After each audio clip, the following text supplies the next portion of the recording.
From the moment the girl could remember, her world had been shaped by loss and hardship. She had no mother to cradle her, no father to defend her. When both had passed, the responsibility of raising her fell to her stepmother, a woman whose heart was hardened by envy and selfishness. The girl's days began before sunrise and ended long after the village had quieted into night, each moment a testament to her endurance. Her stepmother found endless ways to remind her of her supposed worthlessness, as though the absence of her parents had left her inherently guilty of existing. Every morning she rose to a chorus of scolding. "You lazy child," her stepmother would hiss, her voice sharp as a blade. "Do you expect the sun to rise for you alone?" The girl would bow her head and obey, understanding that to argue or complain would only invite more punishment. Her hands were blistered from endless chores, her back bent from carrying water from the well and gathering firewood from the edges of the village forest. Yet despite the pain, she never allowed herself to cry before her stepmother. Tears, she had learned early, were ammunition for cruelty. They encouraged it. The household was a place where fear had replaced warmth, and the girl learned to tread lightly. Each task assigned to her was deliberately impossible or degrading.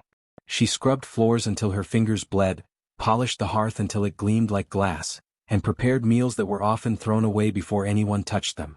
When mistakes happened, as they inevitably did, the blame fell upon her shoulders. If a pot boiled over, the stew spoiled, or a broom broke, she was accused of negligence.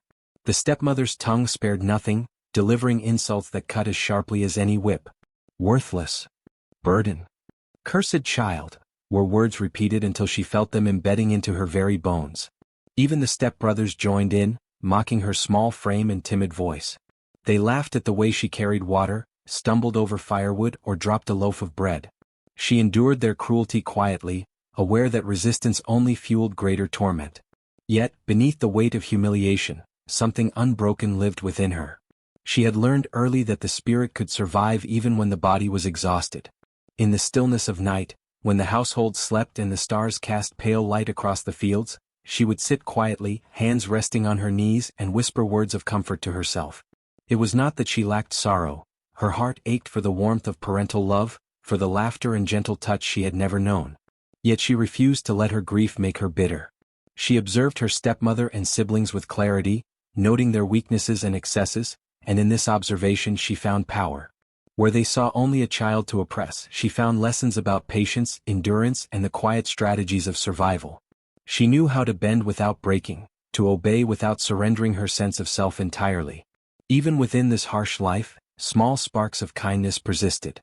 She would feed the birds in the morning, leave water for tired animals, and whisper to the plants in the garden, encouraging them to grow despite the stepmother's neglect. These were secret acts, unnoticed by the family but vital to her sense of being. In them, she nurtured hope, a reminder that not all of the world was cruel and that some measure of goodness remained, however small. The villagers had begun to notice the girl's plight. Some pitied her silently, shaking their heads as she bent under the weight of her chores. Others offered a quiet word of encouragement or left a loaf of bread by her door when the stepmother's eyes were turned elsewhere. Still, she was careful not to indulge in pride or expectation. She knew that reliance on others was fleeting, that her strength must ultimately come from within. Her daily life, though harsh, had taught her observation, caution, and resilience. She had learned which words to speak and which to hold in her heart, which actions would avoid punishment and which would assert her dignity. There was a rhythm to her suffering, a harsh consistency that had honed her into someone capable of enduring far more than the world might expect. Even in oppression, she discovered a quiet form of power, the ability to witness cruelty and remain herself, untouched at her core.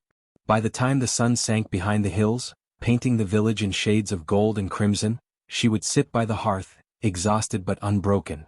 The firelight reflected on her weary face, and though her body ached and her hands were raw, her eyes held a depth that hinted at inner strength. Every insult endured, every chore completed, every act of humiliation absorbed, had carved a resilience into her soul that no stepmother, sibling, or circumstance could erase. Though the world around her sought to diminish her, the girl remained steadfast. Her quiet courage was a seed planted deep within, nourished by endurance, humility, and the faint glimmers of hope she nurtured alone. She did not yet know the ways in which her strength would manifest, nor the forces that would protect and guide her. But beneath the weight of oppression, the foundations of her eventual triumph were already being laid. The girl's days of labor and abuse had always been grueling, But the stepmother's cruelty escalated with an ingenuity that seemed almost cruelly creative. One frigid morning, after the girl had carried water from the well and scrubbed the floors until her fingers were raw, the stepmother called her to the hearth. The fire had long died, leaving only cold, gray ashes scattered across the hearthstone. She pointed to the remnants with a sharp finger, her voice low and filled with venom. "Lick the ashes," she ordered. "Show me you are truly worthless, that you deserve nothing but what remains of the fire we burn for this house." The girl's stomach twisted with disgust and fear. Ashes were the residue of warmth, sustenance, and life, reduced now to powdery remnants under her stepmother's cruel decree. To consume them even under duress, was to humiliate herself beyond what words could convey. She glanced toward the door, hoping for a chance to flee, but the stepmother's glare froze her in place. Obedience was the only way to avoid a more brutal punishment, and so she knelt before the hearth. Her small tongue touched the cold ashes, tasting the bitterness of burnt wood and the remnants of meals that had once fed her stepfamily. Each speck that met her lips was a reminder of her lowly place in the household, a symbol of how thoroughly the stepmother sought to erase her dignity. The fire that had once brought warmth to the home now mocked her, its death mirrored in the ashes she was forced to consume. The stepbrothers laughed openly, shoving one another and pointing at her trembling figure. "Look at her. Licking the remains like a dog," one jeered, his voice ringing in the silent morning. The youngest sibling, not yet hardened by cruelty but eager to imitate, joined in the ridicule, kicking at her as she obeyed. The girl did not cry. She had learned early that tears only encouraged their cruelty. Instead, she endured, her hands pressed to the floor for balance, her body stiff with humiliation, and her eyes fixed on the hearth as though willing the ashes to vanish beneath her lips. Villagers walking past the home noticed the scene. Some stopped in shock, covering their mouths in horror.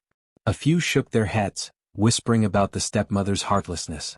Yet none dared intervene openly. The family's power within the village, coupled with the girl's status as an orphan, kept others silent. Some left offerings secretly, a loaf of bread, a handful of seeds, hoping to ease the girl's suffering in small ways she might find when her stepmother's eyes were elsewhere. But the act itself, kneeling before the cold ashes, remained a testament to her endurance. The ashes were not only a punishment but a message. The fire that had once provided heat and cooked their food was now cold, inert, and meaningless. By forcing her to consume it, the stepmother symbolically demanded that the girl ingest the consequences of a household that had turned against her.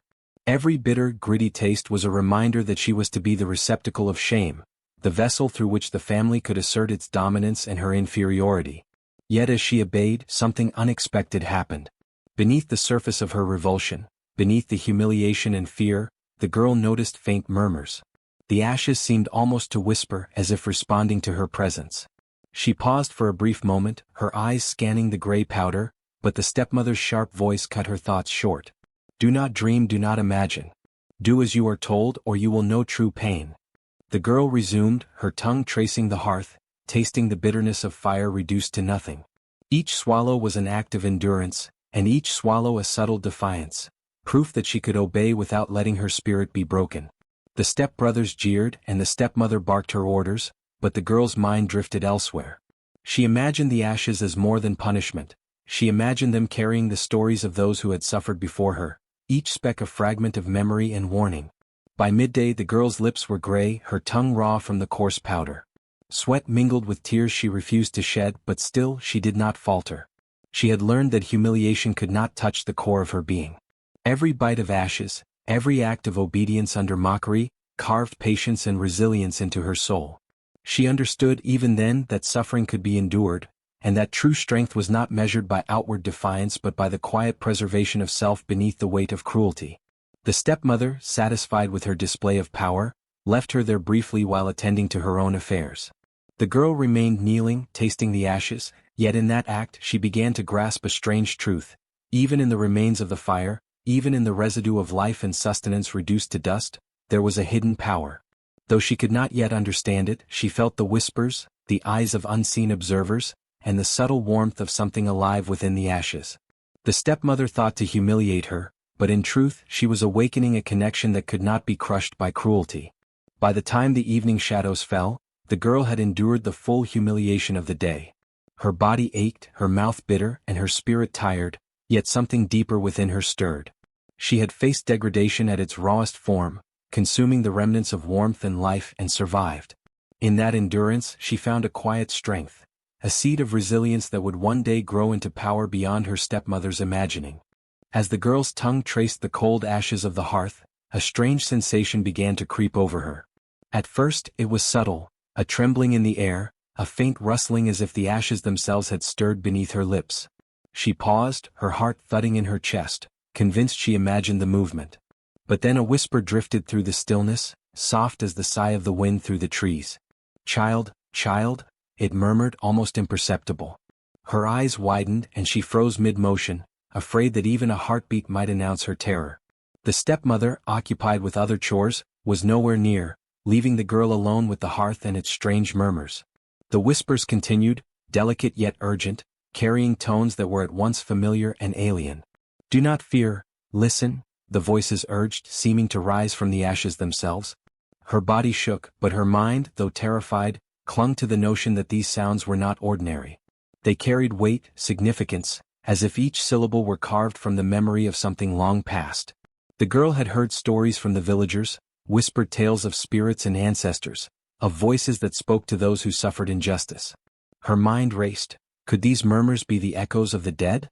Could the very ashes she had been forced to consume contain the souls of those who had endured cruelty before her? The thought both frightened and fascinated her. She continued to kneel, tongue poised over the gray powder, yet now she no longer obeyed solely out of fear. She began to listen. "Child, see the truth, see what others cannot," the voices said, carrying a rhythm that felt almost like a heartbeat. Each word seemed to ripple through the ashes, through the air, and into her own body. The girl's eyes darted around the kitchen, half expecting shadows to move, half expecting her stepmother's anger to descend upon her. Yet no one came. The hearth, the ashes, and the whispers were alone with her. The voices were patient, persistent, urging her to focus, to pay attention to what she could not yet fully understand. Her heart pounded faster with every word. Fear twisted her stomach, but beneath the terror was curiosity, a powerful, cautious curiosity that made her lean closer to the ashes. She could hear snippets of names, events, and grievances, as though the dead were recounting the injustices they had suffered in the village, in the very home she now inhabited. Each voice carried anger, sorrow, and wisdom. She understood, though only instinctively, that these messages were not for amusement or punishment. They were warnings, guidance meant for her ears alone. A chill ran down her spine as a more urgent voice spoke. "Listen carefully, your steps will matter. Your obedience will save, but your choices will decide who falls." The words were clear, deliberate, and impossible to ignore. The girl's fear did not dissipate, but it transformed into a tense awareness. She realized that these whispers were not threatening her. They were preparing her, giving her knowledge she could not yet fully grasp. Though trembling, she closed her eyes and focused on the voices. She felt the ash beneath her fingers, gritty and cold, yet alive with energy she could not name. The murmurs guided her attention to patterns in the ashes, subtle movements that suggested shape, form, and meaning. Each sound seemed tied to the ash's texture, each pause a space for reflection. The girl understood then that she had been given a rare gift, the ability to hear what others could not, to see the truths hidden in remnants of fire and time. By the time her stepmother returned to check on her, the girl's fear had evolved into something else, a quiet determination. The voices had faded, leaving behind a profound sense of purpose. She had heard their message. She must listen, pay attention, and respect what the dead revealed. Her body shivered from the cold ashes and the lingering terror, but her mind was alert, awake, and ready. The first whisper had spoken, and the girl knew that her journey, of endurance, insight, and eventual reckoning, had truly begun. After that first terrifying whisper, the girl returned to the hearth many times, kneeling over the cold ashes with a mixture of fear and fascination. What had begun as a cruel punishment transformed into an unexpected portal to hidden truths. Each day, as she traced the gray powder with her fingers or brushed it with her tongue, the ashes seemed to pulse beneath her touch. They were no longer merely cold remnants of fire, but something alive, something aware. The girl had discovered that these ashes carried the stories of the past, stories that no one dared speak aloud in the village, stories buried by silence, shame, or fear. The first story revealed itself subtly. She saw shadows of figures moving within the ashes, their shapes forming briefly before dissolving back into the gray dust. One figure, a woman draped in ragged cloth, appeared in endless repetition, each iteration showing her being denied food and shelter by those who should have protected her. The girl recognized the sorrow in the woman's eyes, a sorrow that mirrored her own, yet magnified by years of injustice. The whispers accompanied these images, soft yet urgent. "Remember us," they murmured.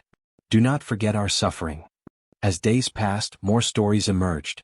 She learned of a farmer whose crop had been stolen by greedy neighbors, a young child beaten for a minor mistake, and elders who had been disrespected and cast aside. The ashes held these memories with such clarity that the girl could almost feel the emotions of those who had endured them, their fear, their despair, their longing for justice. Though the stepmother's cruelty weighed upon her daily, the girl now understood that she was not alone in her suffering. The village itself was steeped in injustice, and the ashes carried the voices of those who had once endured similar pains. The more she listened, the more she realized that the ashes were not random. Each time she moved her fingers across the hearth, new whispers surfaced, revealing hidden secrets that had long been ignored. She heard of betrayals and lies, of greed and selfishness that had harmed the innocent. The girl began to see the patterns in the whispers, recognizing that cruelty left a mark, not just on those it touched but on the entire village. She realized that the ashes were alive in a way that transcended fire. They preserved memory, truth, and consequence. One evening, as the sun dipped behind the hills and shadows stretched across the home, the ashes spoke to her more clearly than ever. "Watch closely," they urged. "See what others refuse to see. Learn what they hide. Remember what they do not confess." The girl's eyes widened as shapes emerged, forming scenes of injustice in vivid detail. She saw a merchant cheat a poor widow, a landlord destroy the home of a destitute family, and a teacher punish a child unfairly for the smallest mistake. These stories had never been spoken aloud, yet the ashes preserved them with painful precision. The girl began to understand that the ashes were not simply a collection of forgotten remains. They were the voices of ancestors, of those who had lived, suffered, and died in this land. Each particle carried memory, and within that memory lay wisdom. The whispers guided her, revealing truths that could protect her if she learned to listen. She realized that the stepmother's cruelty had inadvertently placed her in contact with forces far greater than any punishment could convey. Her understanding deepened with each passing day. She discovered that the ashes reacted to her thoughts and intentions. When she approached the hearth with fear, the whispers were faint, almost hesitant. When she approached with attention and quiet respect, the voices grew stronger, clearer, as if recognizing her willingness to listen. The girl felt an emerging connection, a sense of responsibility. The ashes were alive, yes, but they were also entrusted to her. They had chosen her as their listener, their witness, their medium to the living world. With this realization came a growing sense of purpose. The girl understood that the stories in the ashes were not merely warnings but also instructions. They revealed the consequences of cruelty and the importance of justice, compassion, and integrity. She recognized that her stepmother's actions, while cruel, had inadvertently introduced her to a power that could one day protect not only herself but also the innocent in the village. The ashes were a repository of ancestral power, a living memory that could guide, protect, and even judge. By the time night fell and the household settled into silence, the girl would sit before the hearth for hours, listening, learning, and internalizing the stories of those who had suffered. Each whisper became a lesson, each shadow a teacher. She began to understand the magnitude of what had been entrusted to her. A link between the living and the dead, a bridge of memory that could preserve truth and reveal justice. She realized that this connection was a gift, one that required patience, courage, and care to wield responsibly. Through the ashes, the girl learned not just of cruelty, but of resilience, hope, and the enduring power of truth. She discovered that suffering could become a guide, that injustice could awaken insight, and that even in the most demeaning circumstances, there was the potential for growth, understanding, and eventual triumph. The ashes, cold and gray on the surface, were alive beneath her touch, and the girl, kneeling humbly, had begun to awaken to the vast ancestral power they contained. The girl's quiet fascination with the ashes did not go unnoticed. Her stepmother, ever watchful and suspicious, observed the way the child lingered by the hearth, her eyes distant, her fingers tracing patterns in the gray powder. At first, the stepmother dismissed it as daydreaming, imagining the girl concocted fantasies to distract herself from her chores. But soon, she noticed subtle differences. The way the girl's posture seemed reverent, the way her lips moved as if in whispered conversation with something unseen. Curiosity turned to suspicion, and suspicion quickly transformed into greed. The stepmother began to imagine the ashes as more than mere remnants of fire. If they had drawn the girl's attention, perhaps they held secrets beyond the ordinary. Perhaps they concealed hidden treasures, spells, or knowledge that could grant her wealth and power. Her mind raced with possibilities. The village had long whispered about the old hearth and the lingering spirits that protected the home. Could it be that the girl had uncovered some hidden force that could be manipulated for personal gain? She had to know, and she would exploit it. She approached the girl one morning, her voice smooth and feigned with kindness. "Child, why do you linger so long at the hearth? Are you imagining stories again?" The girl, cautious but obedient, did not reply. Her stepmother's gaze hardened. "If you are clever enough to hear secrets in the ashes, you can help me. Think carefully, and perhaps your suffering will be rewarded." The words were not an offer of kindness, but a command disguised as persuasion. The stepmother planned to bend the girl's attention to her own ends, using her connection to the ashes to extract wealth and advantage. The girl's fear flared. She understood the stepmother's nature, the depths of her cruelty, and the lengths she would go to seize power. But she also understood the whispers of the ashes, voices that had guided her, warned her, and revealed truths hidden to the living. The stepmother's suggestion was not merely tempting, it was dangerous. It threatened to corrupt the purpose of the ashes, to turn a sacred gift into a tool for greed. The girl felt the weight of responsibility pressing upon her small shoulders. She realized that the stepmother's plan, if allowed to unfold, could unleash consequences far beyond her immediate suffering. Despite the fear, the girl's quiet resilience did not waver. She nodded faintly, acknowledging her stepmother's words while secretly resolving not to reveal the full truth. Her mind raced, balancing obedience with caution, for she knew that defiance would bring punishment, but compliance could endanger the very power that had begun to awaken within the ashes. Every movement she made, every glance, and every response was carefully measured to avoid detection while preserving the integrity of what she had begun to learn. Meanwhile, the stepmother's schemes grew bolder. She instructed the girl to examine the ashes at specific times, to kneel and linger longer, all while pretending to guide her toward hidden treasure. She whispered promises of wealth, position, and power, trying to entice the girl into revealing the secrets she had glimpsed. The girl complied outwardly, bowing and performing the motions, but inwardly she resisted. She listened carefully to the whispers, learning more about the ashes' true purpose and the warnings they carried. She realized that the stepmother's greed was blind, incapable of understanding the sacred nature of what the ashes contained. The siblings too began to notice the change. They were drawn by stories of treasure and power, imagining that their stepsister had uncovered a secret that could benefit them. Their taunts and jibes became more insistent, but the girl remained steadfast. She understood that their curiosity and greed were as dangerous as the stepmother's manipulation. Each attempt to pry information from her was met with silence, subtle gestures, and the careful preservation of her own knowledge. By the evening, the stepmother's plan had taken full shape. She intended to exploit the girl's connection to the ashes, to use her as a tool to acquire wealth and secrets that were never meant for human hands. Yet the girl, though fearful, had learned to navigate this treacherous terrain. She remained attentive to the whispers, careful to distinguish between guidance from the ashes and the tempting deceit of her stepfamily. The greed of her oppressors, she realized, was a dangerous force, but one that the ashes themselves could counter if she listened and acted wisely.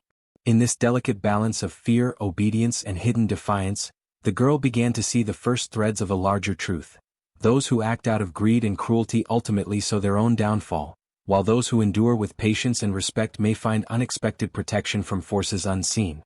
The ashes, alive with ancestral power, had chosen her as their witness, their guardian, and their instrument of justice. And even as her stepmother plotted, she could feel that the path ahead was already being guided by something far greater than human cunning. After weeks of kneeling by the hearth, the girl's connection to the ashes had deepened, and so had the urgency of their messages. At first, the whispers had been faint, almost imperceptible, like the soft rustle of leaves in the wind. But now they grew louder, more insistent, carrying a weight that pressed upon her heart with each syllable. "Watch, beware, pay attention," they urged, and she found herself leaning closer to the ashes, her small hands brushing the powder as though it might somehow anchor her to the unseen world from which the voices came. The first signs of danger appeared in fleeting glimpses. When she closed her eyes, the ashes revealed visions of shadows moving through the household. Her stepmother's sharp glances, her siblings' sly schemes, the quiet cruelty that had long been ignored by the villagers. The girl began to understand that these were not mere warnings about everyday punishment. They were foreshadowing something greater, a reckoning that had been set in motion by the stepfamily's relentless malice. Each act of cruelty, each insult, each moment of neglect or abuse was being recorded, observed, and weighed by forces far beyond the human realm. The whispers grew more vivid, describing consequences in ways that made her shiver. Those who harm the innocent will falter, they will stumble in ways they cannot foresee, their pride will be their undoing. She could see flashes of fire consuming a home, of possessions crumbling to dust, of voices shrieking in fear. At first, these visions terrified her. Could such power truly be contained in ashes, in whispers, in a girl's quiet attention? And yet, she recognized a pattern. The spirits were not acting out of malice but of justice. They were guardians of balance, revealing the cause and effect of cruelty with unflinching clarity. As the days passed, the girl began to notice how the stepfamily's greed and cruelty were themselves a form of self-destruction. Her stepmother, obsessed with the possibility of exploiting the ashes, grew reckless, sending the girl to linger longer at the hearth while scheming in the shadows. The siblings, driven by envy and desire, whispered among themselves, plotting ways to manipulate their stepsister. And all the while, the ashes revealed how each cruel act added to an invisible tally, an inevitable reckoning that none of them could escape. The spirits were patient but insistent. They showed her the ripple effect of cruelty, how even small acts of malice could spiral into catastrophe. See them, the voices urged. See the fear they have sown, for it will return. The girl's heart ached as she witnessed the consequences unfolding in visions. A spilled drink leading to an argument, a neglected animal suffering in pain, a stolen coin causing mistrust and anger. Each image was a lesson, a thread in a tapestry that revealed the destructive nature of unchecked cruelty. Her fear was tempered by understanding. The girl began to realize that she had a unique role in this unfolding story. The stepfamily's actions, though seemingly powerful in the moment, were predictable to the spirits, and through her connection to the ashes she could witness the chain of cause and effect. Each whisper became a guide, showing her not only the dangers that awaited her oppressors but also the potential paths she could take to protect herself. She began to see that patience, observation, and quiet obedience could be tools of survival, even in the face of relentless cruelty.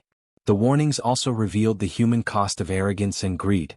The stepmother's plotting, her insistence on using the girl to gain wealth and influence, was shown in visions as a path that would lead only to shame and loss. The siblings' envy, their mockery, and their constant attempts to dominate the girl were reflected in shadowy glimpses of humiliation and fear awaiting them. The girl's understanding deepened. The forces of the ashes were not merely passive observers.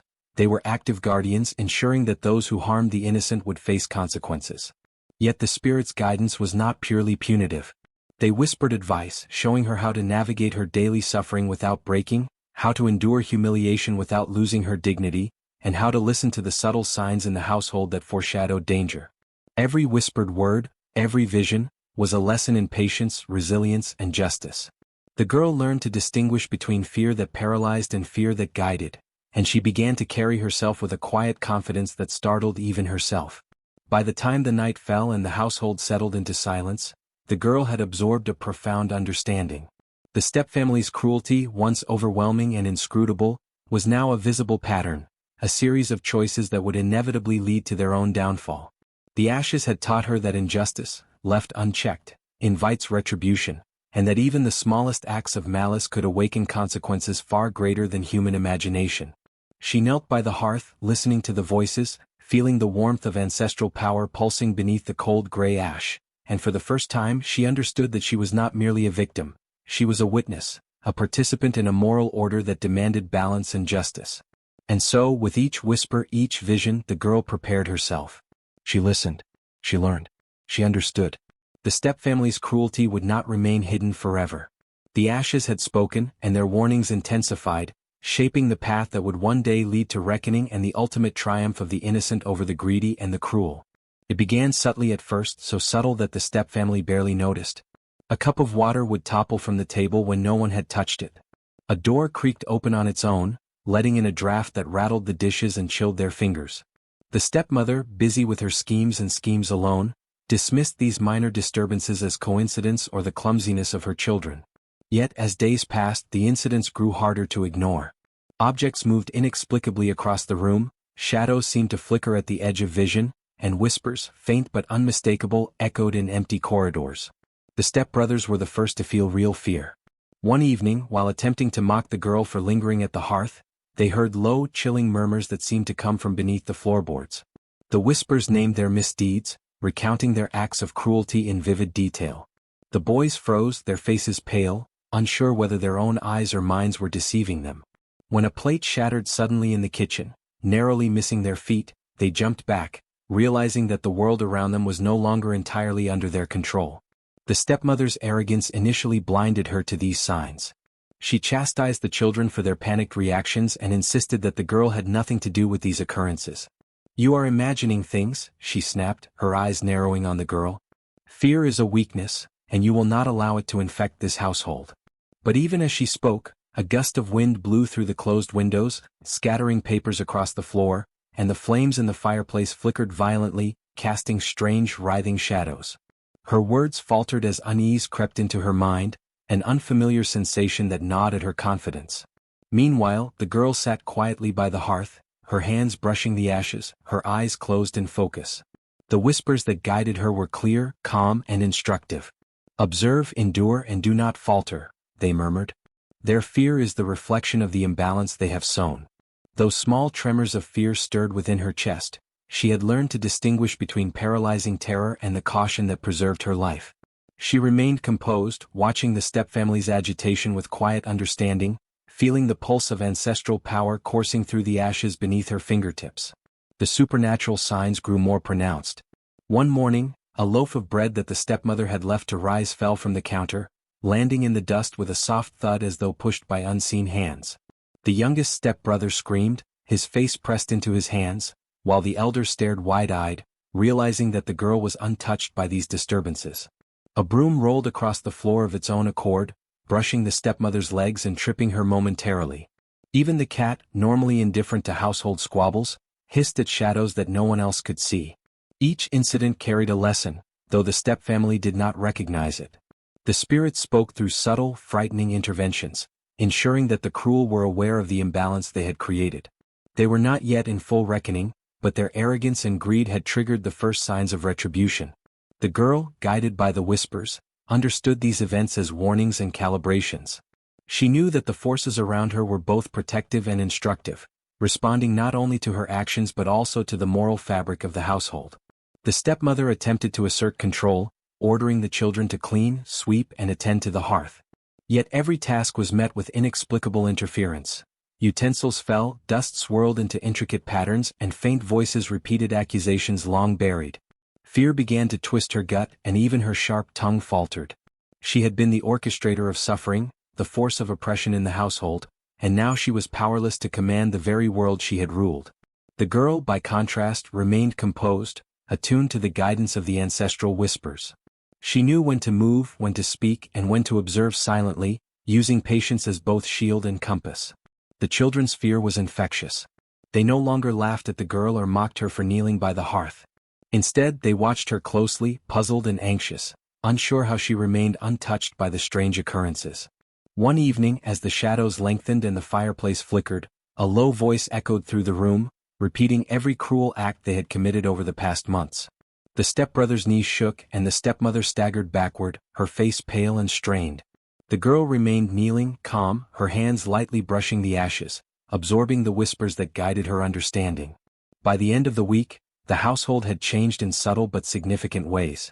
The stepfamily was more anxious, less confident, their cruelty beginning to erode under the pressure of forces they could not comprehend. They spoke in hushed tones, glanced nervously at shadows, and recoiled from the faintest rustling of the air. And all the while, the girl sat in quiet strength, drawing power and insight from the ashes, understanding that the first reckoning was only the beginning. The spirits had begun their work, and the consequences of greed and cruelty had started to unfold. In the hearth's quiet glow, with whispers guiding her every thought, the girl realized something profound. Fear had the power to teach, to reveal, and to correct. The stepfamily's terror was a mirror of their own misdeeds, and her calm, guided by the ancestral voices, was proof that endurance and patience could withstand even the most insidious cruelty. The first reckoning had arrived, subtle yet unmistakable, and the girl knew that the true lessons of the ashes were only beginning to manifest. By the time the night arrived, the girl had grown attuned to the whispers of the ashes, understanding their rhythm, their purpose, and the weight of the ancestral power that flowed through them. That evening, as the fire dwindled to gray embers, the voices rose louder than ever, urgent and commanding. "Now," they murmured. "The reckoning has come. Witness the justice of the past." The girl felt a chill ripple through her body, her hair standing on end, yet a calm steadied her nerves. She understood that the time for subtle warnings had ended. The Step family would face the consequences of their cruelty, and the ashes would not remain silent any longer. The first sign appeared in the flicker of the fireplace. Shadows began to twist unnaturally, elongating and stretching across the room in shapes that were no longer merely reflections of furniture or bodies. A low, mournful moan drifted from the hearth, followed by whispers that intertwined with the girl's own heartbeat. "Remember, remember, remember." The voices echoed, carrying the memories of every wrong the stepmother and her children had committed. The girl remained kneeling, her hands brushing the ashes, her eyes wide and focused, as if drawing strength directly from the ancient power beneath her fingertips. Suddenly the room was filled with movement. Objects lifted from the floor, hovering midair before crashing to the ground, shattering or rolling with deliberate precision. The stepmother stumbled backward, her face pale, her voice rising in alarm. "Stop this nonsense," she shouted, but her words fell flat against the supernatural chorus that now filled the room. The ashes glimmered faintly as if alive, and from within their gray depths emerged shapes of the dead, spirits whose faces were etched with the pain and injustice the stepfamily had inflicted upon the innocent over the years. The siblings screamed as the apparitions approached. Shadows of those they had mocked and tormented appeared with haunting clarity. The girl's eldest stepbrother clutched his head, terrified by whispers that repeated every cruel word he had ever uttered. His younger sibling stumbled backward, eyes wide in disbelief as spectral hands reached toward him, tracing the path of his misdeeds. The stepmother tried to assert control, waving her hands and shouting threats, but the spirits ignored her commands, moving with purpose and intent. Every act of malice she had inflicted upon the girl and others was being displayed in vivid, unavoidable clarity. Chaos consumed the household. Plates flew from shelves, furniture tipped over, and the walls seemed to breathe as the spirits circled, their presence tangible and oppressive. The girl, in stark contrast, remained calm, guided by the whispers that had prepared her for this very moment. The ashes pulsed beneath her fingers, glowing faintly as though feeding her courage and reinforcing her connection to the ancestral power she had earned through patience and attentiveness. She could feel the spirit's energy, the culmination of generations of justice, and it filled her with a serene certainty that she was protected. The stepmother's arrogance crumbled rapidly under the supernatural pressure. She attempted to flee, but the floorboards shifted beneath her feet, throwing her off balance. Every door she tried to open slammed shut, and the whispers of the ashes seemed to chant her transgressions aloud. Every insult, every act of greed, every cruel command she had issued to the girl. The spirits of those wronged in the village advanced closer, their silent fury now palpable, leaving the stepmother trembling and pleading. Her children, too, cowered under the weight of the ancestral judgment, their bravado long extinguished, replaced by raw, unrelenting fear. The girl observed silently as the consequences unfolded. She felt no pleasure in the suffering of her stepfamily, only the quiet satisfaction that justice, long deferred, was finally being realized. The whispers reminded her to remain centered, to avoid arrogance, and to honor the power that had been entrusted to her. She understood that the spirits acted not out of cruelty but out of balance. They were instruments of justice, ensuring that those who harmed the innocent would face the repercussions of their actions. The household had become unrecognizable. Furniture lay in disarray, broken pottery littered the floor, and the air crackled with an energy that was both terrifying and awe-inspiring. The spirits moved with intent, showing each member of the stepfamily visions of the lives they had marred, the suffering they had caused, and the fear they had sown. Every attempt to resist or escape was met with forces that reminded them of their place in the moral order, a place that demanded accountability. As the first hours of night passed, the chaos gradually intensified into a crescendo. The whispers of the ashes spoke in unison with the voices of the spirits, repeating the mantra, "Justice for the innocent. Reckoning for the cruel." The girl felt the power of generations guiding her hands and eyes, ensuring that she would not falter or misstep. She remained the calm center amid the storm, a living conduit for the ancestral forces that had long been waiting for someone worthy to heed their guidance. Finally, as the clock approached midnight, the spirits began to retreat, their purpose fulfilled. The stepmother and her children were left shaken, terrified, and transformed by the night's events. The household lay in ruin, a tangible reflection of the moral reckoning that had occurred. And the girl, still kneeling by the ashes, understood the profound truth that had been revealed. Cruelty inevitably invites consequences, but patience, resilience, and attentiveness to the wisdom of the past provide protection and insight beyond human comprehension. In the aftermath, silence settled over the home. The stepfamily dared not speak, their arrogance broken and their fear ingrained in every gesture. The ashes glimmered faintly, a quiet reminder that their power was alive, aware, and eternally vigilant. The girl, guided by the spirits, had survived the final confrontation, witnessing firsthand the potency of ancestral justice and the consequences of unbridled cruelty. When the chaos of the final confrontation subsided, the girl remained kneeling by the hearth, her small hands resting lightly on the cold ashes. Around her, the household lay in disarray, but she herself was unharmed. Not a hair on her head was ruffled, not a mark of fear painted across her face. The whispers of the ashes had guided her with unwavering clarity, and the spirits had shielded her from the full force of the supernatural upheaval that had consumed her stepfamily. Her calm endurance, her attentiveness to the voices, had transformed potential danger into protection, and she felt a quiet strength settle within her chest. The stepmother and her siblings, by contrast, were left shaken and broken. Their arrogance and cruelty had made them vulnerable, and the spirits of the ashes had not been merciful to those who had inflicted suffering upon the innocent. Trembling, they huddled in the corners, unable to speak, their previous authority and confidence shattered. The girl watched them, not with triumphal glee, but with a steady sense of understanding.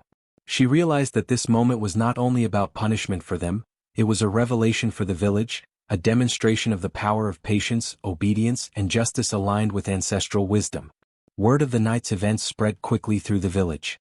Neighbors and villagers who had long ignored her suffering, who had whispered cruelly or dismissed her as weak, now came to see her in a new light. They found her sitting calmly by the hearth, the ashes undisturbed beneath her fingers, the air around her still humming faintly with the echoes of the spirit's presence. The villagers' eyes widened, not with disbelief, but with a mixture of awe and reverence. They had witnessed the consequences of cruelty manifest, and they could no longer deny the girl's resilience and innate connection to forces beyond the ordinary.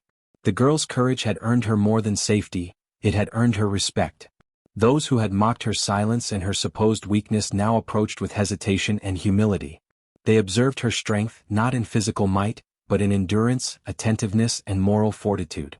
In the whispers of the ashes, the villagers glimpsed an ancient truth, that innocence, when guided by wisdom and courage, could summon protection beyond human comprehension.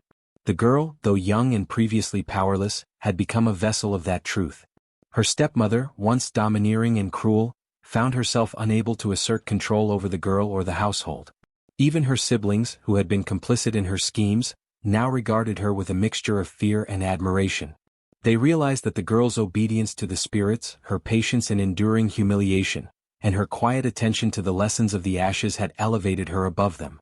The very cruelty they had used to dominate her had instead exposed them to the forces they could not comprehend, while she remained untouched. As the days passed, the villagers began to seek her presence, bringing small offerings or simply visiting to hear the stories she had witnessed. She shared the lessons of the ashes carefully, without revealing the full depth of the spirit's power, teaching others the importance of kindness, justice, and patience. The girl's experiences became a source of guidance for the community, an example of how innocence and courage could withstand adversity and transform fear into reverence. Her name, once spoken in whispers of pity or derision, was now spoken with respect and admiration. The stepmother and siblings were forced to confront the consequences of their actions daily. The village, inspired by the girl's triumph, no longer tolerated cruelty or arrogance. They observed the girl's every action, recognizing that her calm strength had revealed a new moral order, one in which justice, patience, and attentiveness to higher truths could not be ignored. The girl's triumph was not merely personal, it reshaped the household and the village itself, instilling a sense of moral accountability that had long been absent. The girl, despite her newfound respect and recognition, remained humble. She did not boast of her endurance or the spirit's protection. Instead, she continued her quiet routines, tending the hearth and listening to the whispers of the ashes, understanding that her survival and the lessons she had learned were privileges, not rewards. Her humility only increased the villagers' admiration, for they saw that true strength was not loud or forceful but steady, patient, and guided by wisdom. In the weeks that followed, the girl's position in the village changed permanently. No longer merely a victim of her stepfamily's cruelty, she became a figure of guidance, a living testament to the power of resilience and moral fortitude. The ashes, still present in the hearth, continued to whisper, guiding her and reinforcing the lessons of the past. Through her, the village learned that cruelty invites reckoning, and that the innocent, when protected by truth and patience, can rise above even the most insidious oppression. Ultimately, the girl's triumph was complete. She survived the supernatural trials unscathed, gained the respect of her peers and neighbors, and most importantly became a beacon of wisdom and resilience. The stepfamily's cruelty, once unchecked, had been confronted by forces they could not understand, leaving them humbled and fearful. And the girl, nurtured by patience, guided by whispers and strengthened by endurance, had become more than a survivor. She had become a symbol of the triumph of innocence over cruelty, a living embodiment of the power of moral courage and ancestral guidance. The events that had unfolded in the household did not fade with time. The girl's survival, guided by the whispers of the ashes and the protection of ancestral spirits, became the foundation of a story that the villagers could not forget. It was a tale retold beside fires, in markets and at village gatherings, carrying a warning as old as the ashes themselves. Cruelty to the innocent summons forces beyond human comprehension, and injustice, no matter how hidden, will always be revealed. The proverb grew from her experience, even the remnants of fire speak for the innocent. This saying, simple yet profound, captured the essence of the girl's journey and the power of the ashes that had saved her. The girl herself became an emblem of patience, courage, and moral integrity. Her quiet strength and endurance, once overlooked and dismissed, were now recognized as virtues worth emulating. Villagers observed her calmness in the face of adversity, the attentiveness with which she listened to the whispers of the ashes, and the careful wisdom she displayed in navigating the dangers of her household. Children and adults alike looked to her not merely as a survivor, but as a living guide, a proof that innocence coupled with resilience could summon protection and clarity even in the darkest moments. As the story circulated, the ashes of the hearth assumed a symbolic role within the community. Though no longer the site of daily torment, they were treated with reverence, representing the power that lies hidden in the smallest remnants of the past. They became a reminder that the forces of justice, patience, and ancestral guidance endure even in forms that humans might overlook or underestimate. Villagers taught their children that cruelty leaves marks, not always visible but always consequential. The ashes' whispers, once heard only by the girl, became a metaphor for the unseen consequences of malevolence, and their protective presence a reminder that innocence, when wronged, awakens its own guardians. The girl's tale also emphasized the inevitability of consequence. Her stepmother and siblings, once arrogant and cruel, had been humbled by the supernatural forces that the ashes had summoned. Their experiences were a stark lesson to the community. Harming the innocent does not remain hidden, and pride combined with cruelty invites destruction. Villagers recounted the shaking of the household, the flying objects, the whispers naming every wrongdoing, and the ultimate fear that had gripped the stepfamily. These vivid details reinforced the message that actions driven by malice are never without repercussion, and even the smallest sparks of cruelty can ignite consequences that cannot be contained. Generations passed, yet the story remained alive, woven into the fabric of local lore. Mothers and fathers told their children of the girl who had been forced to lick the ashes of the hearth, of the voices that spoke from the remnants of fire, and of the spirits that rose to confront those who had harmed her. The narrative served as both a warning and a lesson, teaching young and old alike that moral transgressions carry consequences beyond immediate comprehension. The proverb, repeated with reverence, reminded every listener that injustice cannot be hidden and that the forces of balance, whether ancestral or moral, are ever vigilant. The girl herself lived her life quietly but with dignity, her connection to the ashes never forgotten. She continued to honor the spirits that had guided her, teaching others to observe, listen, and act with compassion and integrity. Her experiences became a blueprint for moral courage, demonstrating that survival is not solely about strength of body, but also strength of mind, spirit, and conscience. The village, transformed by her story, embraced a culture where cruelty was met with suspicion, and kindness and patience were celebrated. The ashes had taught the ultimate lesson, that protection and justice follow those who endure wrongs with humility and attentiveness, while arrogance and cruelty carry the seeds of destruction. Even in distant regions, travelers who heard of the girl and the ashes carried the tale further, ensuring that the proverb spread beyond the village. The narrative resonated because it spoke to universal truths, that the innocent, when oppressed, are not without allies, and that moral balance is maintained by forces that humans may not see but which are profoundly real. The girl's journey became a moral compass, a story that illustrated that wrongdoing is never invisible and that every act of cruelty, no matter how small, leaves a trace that will eventually lead to accountability. The lesson of the ashes was, above all, one of empowerment and caution. Empowerment for the innocent, who could take comfort in knowing that patience, resilience, and attentiveness to wisdom, ancestral or otherwise, could ensure survival and protection. Caution for the cruel, who were reminded that every harmful action sets in motion consequences that cannot be controlled or avoided. The girl's life, intertwined with the whispers and visions of the ashes, exemplified this dual truth, the power of endurance and the inevitability of reckoning.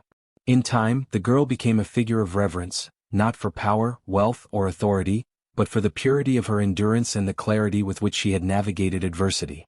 The village, forever changed, honored her as a symbol of moral integrity, a living reminder that cruelty brings its own punishment, and that innocence, even when pressed into suffering, possesses its own strength and voice. The proverb endured, repeated across generations, capturing the eternal truth embedded in her story, even the remnants of fire speak for the innocent. Thus, the ashes' whispers, once faint and terrifying, became a guiding moral force. The girl's journey ensured that the village remembered the power of patience, the importance of moral courage, and the consequences of cruelty. Those who harmed the innocent had been confronted and humbled. Those who endured injustice had learned the strength of endurance and vigilance. And the story, etched in the hearts of all who heard it, stood as a lasting testament. Cruelty invites destruction, but innocence, guided by wisdom, will always awaken protection and justice.